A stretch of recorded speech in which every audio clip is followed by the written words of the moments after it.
The Golden-Collared Manakin.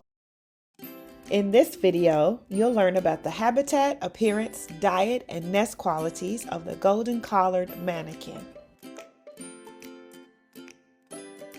The scientific name of the Golden-Collared Manakin is Manicus vitellinus. The Golden-Collared Manakin lives in subtropical and tropical moist lowland forests and in humid and wet foothills. On the globe in the green area is where you can find this little bird. The appearance of the Golden-Collared Manakin.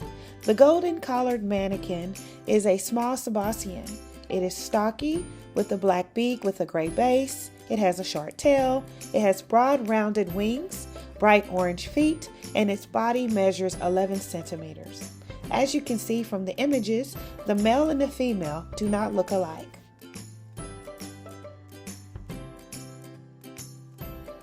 The diet of the Golden-Collared Manakin consists of fruits and berries found on shrubs, vines, herbs, and canopy trees.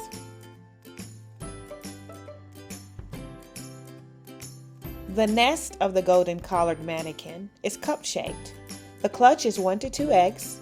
However, it is unknown how often the female will build a nest, but scientists do know that the nest is made of fibrous vegetation and animal hairs. Now, let's take a closer look at the Golden-Collared Manakin.